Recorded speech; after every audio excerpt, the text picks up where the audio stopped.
Olá pessoal, tudo bem? Espero que vocês estejam bem. Vamos continuar a nossa conversa sobre os modos de aquisição da propriedade.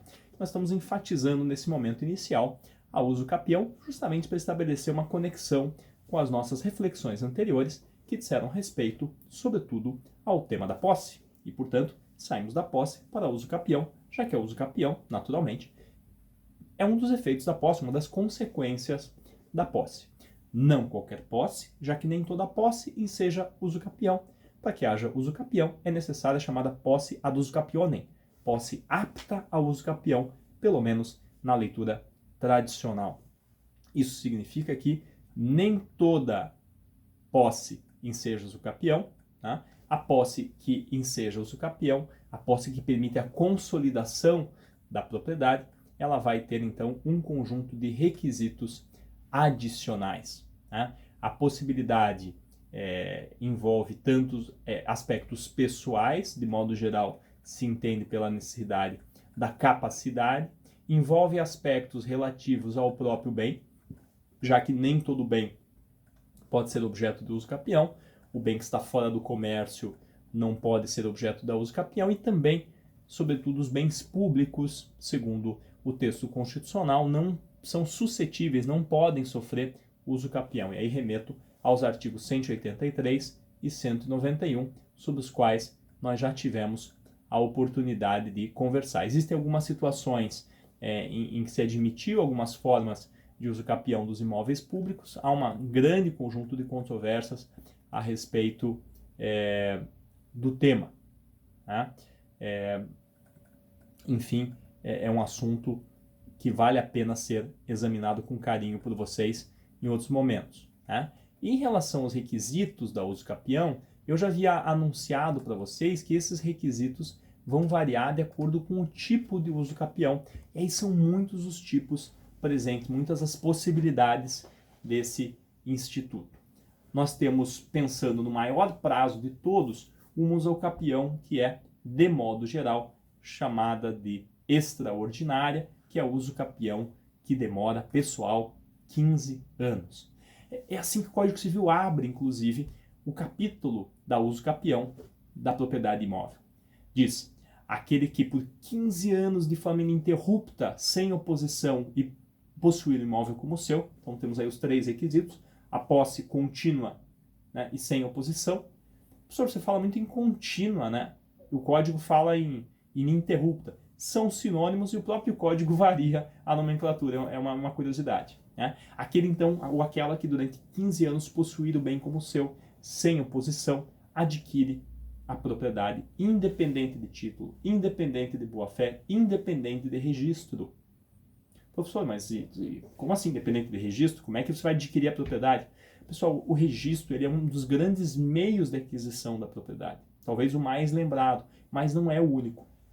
O registro é uma das possibilidades de aquisição, mas na uso capião eu tenho a aquisição da propriedade justamente no momento em que eu cumpro os requisitos, sobretudo o requisito temporal, né, o fluxo do tempo de forma ininterrupta, sem, no entanto,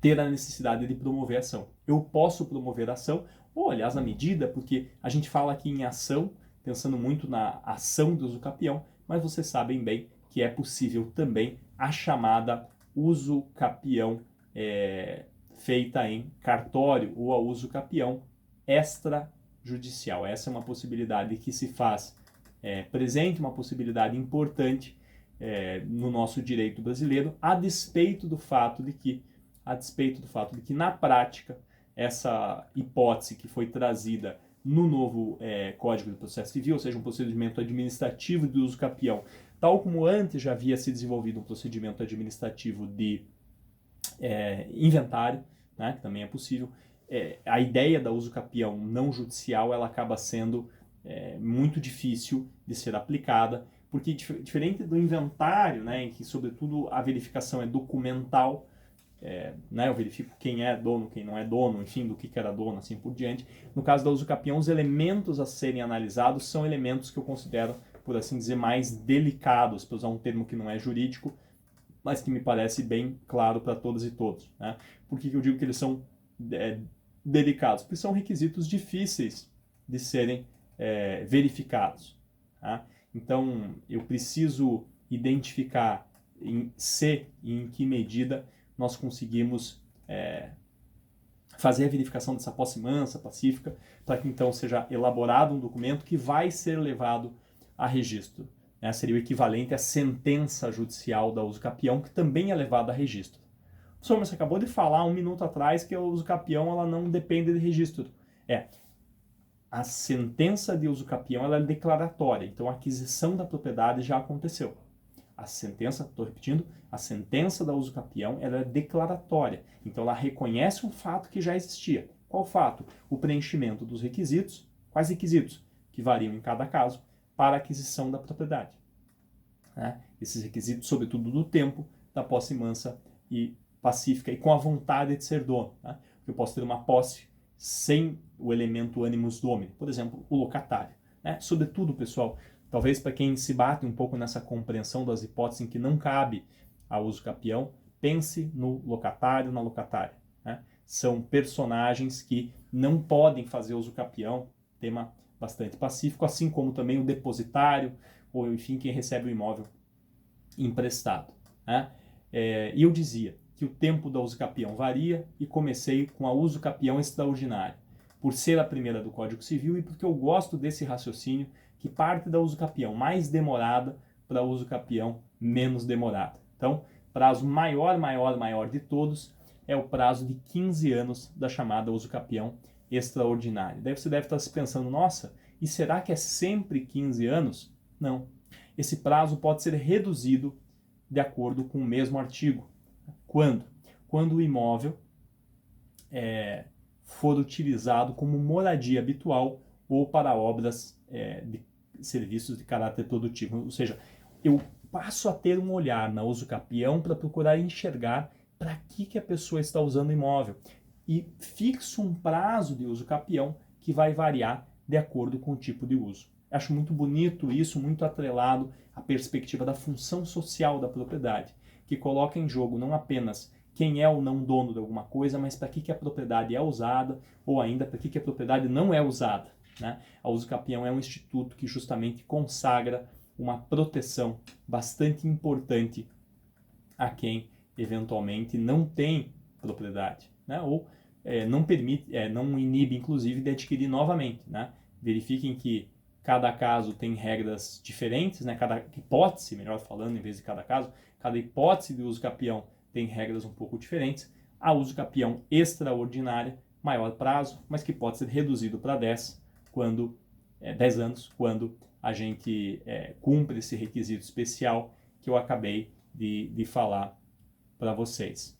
Depois da posse chamada de extraordinária, que é a mais espantosa, sem boa-fé, a pessoa sabe que o imóvel não é dela, sabe um óbice para aquisição, a lei prevê uma hipótese que a gente designa de uso capião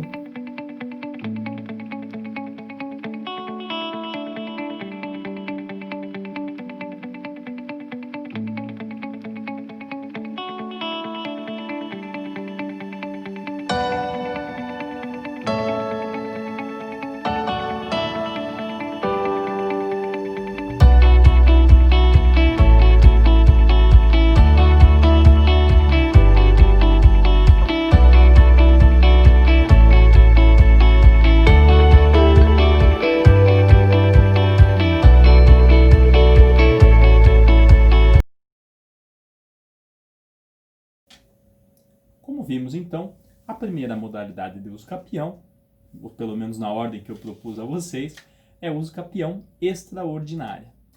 A uso capião ordinária, ela é regulada pelo artigo 1242. Nesse dispositivo nós temos a leitura diferente, porque ele vai nos exigir justo título e boa-fé para que haja a uso capião. Por um lado, então, ele reduz o prazo da uso capião, ele exige 10 anos, que podem ser também reduzidos, mas vamos ficar com a regra geral. Ele exige 10 anos de posse, também posse contínua, inconteste, é aquela mesma ideia que eu falei antes, O código ora fala em posse sem interrupção ou oposição, lá no 1238, e no 1242 ele usa outra redação, mas com o mesmo sentido. Né? E quais são os significados desses elementos? Né? Primeiro, ordinário é um nome que o legislador deu. Né? Ordinário é um nome que o legislador deu e que, portanto, não significa que necessariamente é o uso capião mais comum. Né? Mas ela reduz o prazo porque eu tenho alguém que estava de boa-fé. O que seria um exemplo de justo título e boa-fé? O justo título diz respeito a um instrumento, não necessariamente um contrato, mas usualmente sim, né, que se apresenta como apto a transferir a propriedade, mas que de fato não o leva a permitir essa aquisição. Tá? Eu tenho, então, um instrumento que talvez cumpre ali o requisito da existência, mas não cumpre o requisito da eficácia. Exemplo, né? Eu faço a compra do imóvel de quem não... Perdão. Eu faço a compra do imóvel de quem não seja dono ou dona. Veja que nesse caso eu tenho um título, um documento, mas eu não posso fazer a aquisição. Da mesma maneira, uma arrematação no leilão, que por algum motivo eu não possa efetivar. Tá?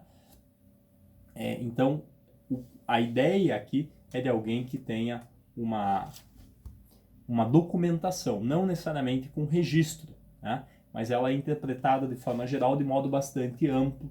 Né? Sobretudo, a promessa de compra e venda sem registro é um título reconhecido como apto a uso capião. Até porque, né, independente do registro, o documento é utilizado inclusive para a proteção da posse, até mesmo em embargos de terceiro. Né? Não sei se lembra dessa figura, duas pessoas litigando e aparece alguém fora da lide e diz, opa, eu quero me opor embargos de terceiro. Né? E o terceiro pode se manifestar com base em promessa de compra e venda a despeito da falta de registro, matéria sumulada do STJ, súmula 84, pessoal. Então veja só, existe uma tutela bastante interessante, né? Em relação a essa noção de justo título. Né?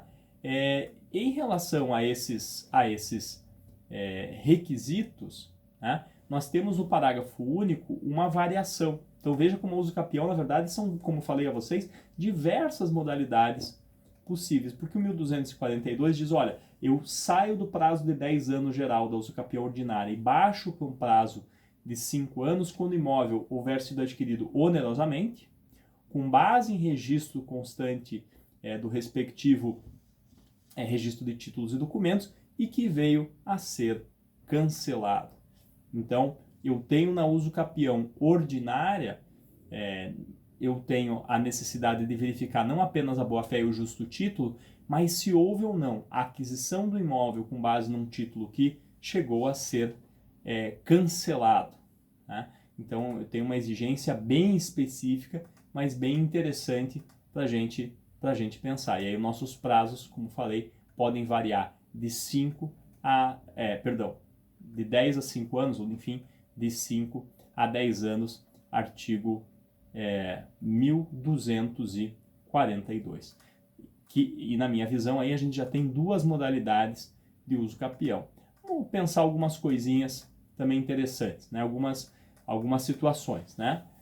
O que poderia gerar essa uso capião ordinária? Sobretudo a chamada venda a non domino, ou seja, quando alguém compra um bem de quem não é o real proprietário. Acho que para mim é o exemplo por excelência da possibilidade de um negócio jurídico, né, que impede a aquisição. Também pode ter algum vício mais formal que impeça a aquisição do bem. Né? Algum tipo de negócio que foi feito por instrumento particular deveria ser feito por instrumento público. Aí a gente tem também a possibilidade de uso capião desse requisito. A boa-fé que a gente conhece, né, é a boa-fé que significa a mesma boa-fé de antes, a posse de boa-fé, ou seja, alguém que se supõe proprietário, alguém que age com animus domini, né? Então é como se fosse aquilo que o Caio Mário chama de uma integração ética do título.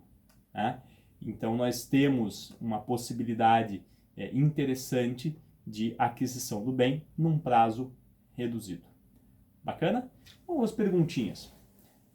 Posso contar o prazo de quem estava antes de mim? Lembra dessa? Posso, por exemplo, comprar a posse de alguém para fins de uso capião também? Sim ou não? Posso contar o prazo anterior, somar as posses. Outra questão interessante, posso herdar a posse? Posso herdar a posse. E quando eu falo em posse mansa e pacífica, se eu mandar uma cartinha, uma notificação para quem está possuindo, eu como proprietário, proprietária, tenho uma posse que já não é mais mansa e pacífica, fiz uma oposição? A doutrina e a jurisprudência entendem que não. Não basta apenas uma notificação para apresentar a oposição. A posse, se você quer evitar o uso capião, você tem que tomar uma medida para discutir a posse. Né? Você tem que tomar uma medida para reaver aquela posse.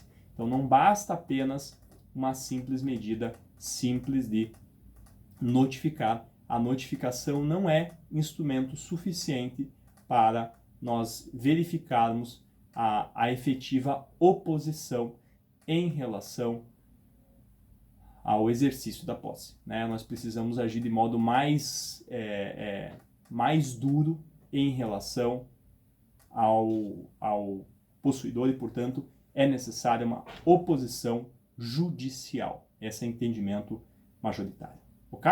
Então, vimos aí já 2 tipos de uso capião.